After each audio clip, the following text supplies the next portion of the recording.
दोस्तों। घर पर नई नवेली इकलौती बहू एक प्राइवेट बैंक में बड़े ओहदे पर थी। उसकी सास तकरीबन 1 साल पहले ही गुजर चुकी थी। घर में बुजुर्ग ससुर और उसके पति के अलावा कोई ना था। पति का अपना कारोबार था। पिछले कुछ दिनों से बहू के साथ एक विचित्र बात होती। बहू जब जल्दी जल्दी घर का काम निपटाकर ऑफिस के लिए निकलती, ठीक उसी वक्त ससुर उसे आवाज़ देते और कहते, बहू मेरा चश्मा साफ करके मुझे देती जा। लगातार ऑफिस के लिए निकलते समय बहू के साथ यही होता। काम के दबाव और देर होने के कारण कभी कभी बहू मन ही मन झल्ला जाती, लेकिन फिर भी अपने ससुर को कुछ बोल नहीं पाती। जब बहू अपने ससुर की इस आदत से पूरी तरह ऊब गई तो उसने पूरे माजरे को अपने पति के साथ साझा किया।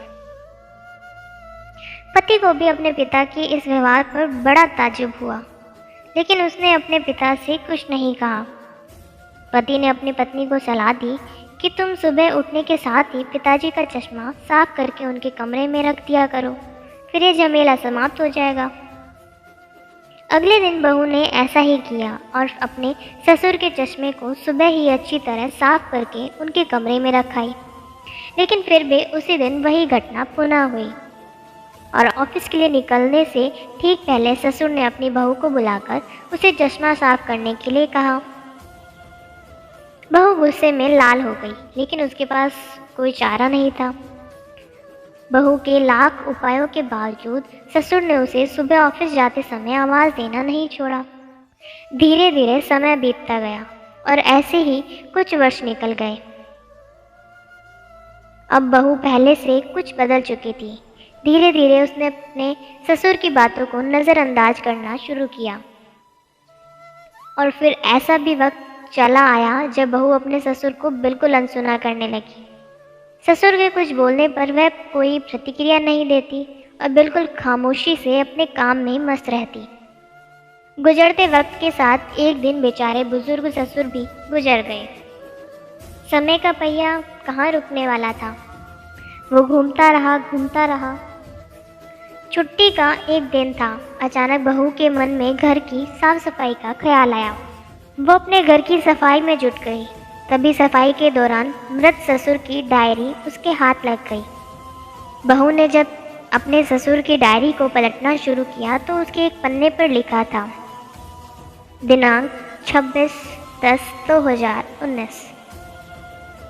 आज के इस भागदौड़ और बेहद तनाव और संघर्ष भरी जिंदगी में घर से निकलते समय बच्चे अक्सर बड़ों का आशीर्वाद लेना भूल जाते हैं, जबकि बुजुर्गों का यही आशीर्वाद मुश्किल समय में उनके लिए ढाल का काम करता है।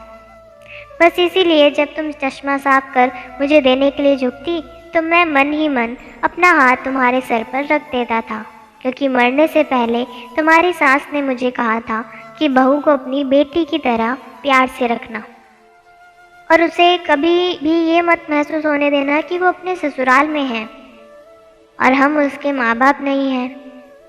उसकी छोटी मोटी गलतियों को उसकी नादानी समझकर माफ़ कर देना। वैसे मेरा आशीष सदा तुम्हारे साथ है बेटा। डायरी पढ़कर बहू फूट फूट कर रोने लगी।